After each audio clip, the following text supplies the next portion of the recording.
हरियाणा का ब्राह्मण निर्णय लेने के मोड में आता हुआ दिखाई दे रहा है। सियासी हाशिए पर खड़ा समाज 2 जुलाई को ब्राह्मण संसद में परिणाम तय करता हुआ नजर आ रहा है। इस परिणाम को हरियाणा 2024 चुनाव बनाम उप मुख्यमंत्री की कुर्सी माना जा रहा है। इसके लिए ब्राह्मण समाज कांग्रेस और भाजपा कार्यकाल की तुलना कर अपना मूड हाथ का साथ पकड़ने की ओर बना रहा है। नमस्कार, इंडिया टाइमर समाचार पत्र की खास रिपोर्ट के मुताबिक हरियाणा के 2024 में होने वाले विधानसभा चुनाव के परिणाम तय करने के लिए अभी से ही राजनीतिक रणनीति पर काम होने लगा है। सूबे में आगामी सरकार किसकी होगी और उसकी शक्ति में कितनी और किस स्तर की हिस्सेदारी होगी, इसके लिए हरियाणा में जाट समाज के बाद राजनीतिक पटल पर दूसरे नंबर पर संजीदगी दिखाने वाला ब्राह्मण समाज 2 जुलाई 2023 को पंचकुला के इंद्रधनुष ऑडिटोरियम में बिसात बिछाने जा रहा है। हरियाणा में सियासी शक्ति को पाने के लिए ब्राह्मण समाज की युवा रीढ़ पिछले 2 माह से प्रदेश के हर उस चेहरे के पास दस्तक दे रही है जो राजनीतिक पटल के साथ साथ सामाजिक स्तर पर भी कुछ खास करने की सोच रखता हो। हर उस दिल पर दस्तक दी जा रही है जो सियासी स्तर पर सशक्त होने के लिए धड़क रहा हो। इसलिए सियासी शक्ति को पाने के लिए आयोजकों ने इस कार्यक्रम को ब्राह्मण संसद का नाम दिया है।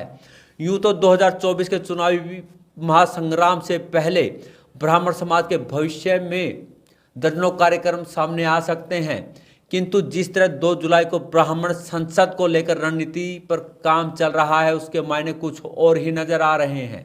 भले ही इस कार्यक्रम के अग्रता बने युवा चेहरे इस बड़े सियासी खेल की पुष्टि ना कर रहे हों, किंतु हरियाणा की राजनीति में रुचि लेने वाले पंडितों की माने तो इस समय सियासी तौर पर हाशिए पर खड़ा प्रदेश का ब्राह्मण बड़ा निर्णय लेने के मोड में आ चुका है। हरियाणा की भाजपा सरकार में पिछले 8 वर्ष के दौरान वह ना केवल नाउम्मीद ही हुआ है,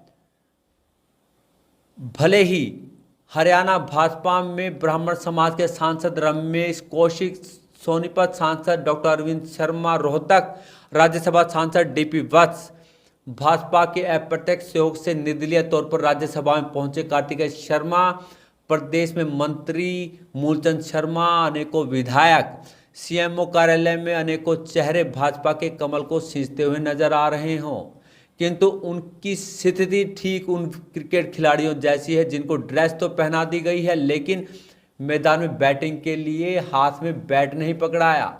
इसलिए भाजपा के ये चेहरे दम विहीन होकर रह गए हैं। 2014 में जिस चेहरे प्रोफेसर रामविलास शर्मा को आगे कर भाजपा ने ब्राह्मण समाज को अपनी ओर आकर्षित किया था, आज उनकी हालत सियासी तौर पर गुमनाम हो गई है।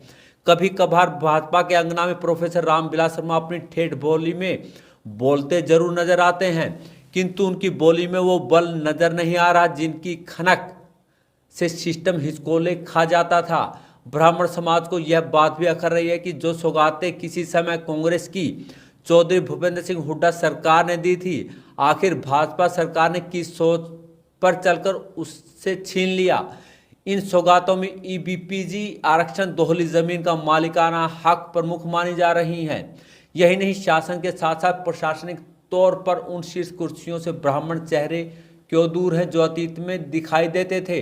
अब सवाल यह भी उठ रहा है कि भाजपा से हताश और निराशा पाकर आखिर ब्राह्मण सियासी तौर पर सशक्त होने के लिए किस राह पर चढ़ने वाला है। अगर राजनीतिक पंडितों की बातों पर भरोसा करें तो हरियाणा की जनता को जीतने के लिए इनेलो, जसपा, केजरीवाल की आम आदमी पार्टी भी जोर मार रही है, किंतु ब्राह्मण समाज के सामने इस समय मजबूत विकल्प कांग्रेस ही है, क्योंकि ब्राह्मण समाज की जड़ें कांग्रेस में जमी रही हैं। इसलिए इस पार्टी में उसे रमने के लिए कोई परेशानी भी नहीं आएगी। राजनीतिक पंडितों का मानना है कि भाजपा से पहले कांग्रेस ने चौधरी भूपेंद्र सिंह हुड्डा के नेतृत्व में 10 वर्षों के दौरान जो शासन किया था उसकी ब्राह्मण समाज आज की भाजपा सरकार के कार्यकाल से तुलना कर अपना निर्णय लेने जा रहा है।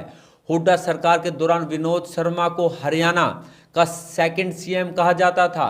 कुलदीप शर्मा विधानसभा अध्यक्ष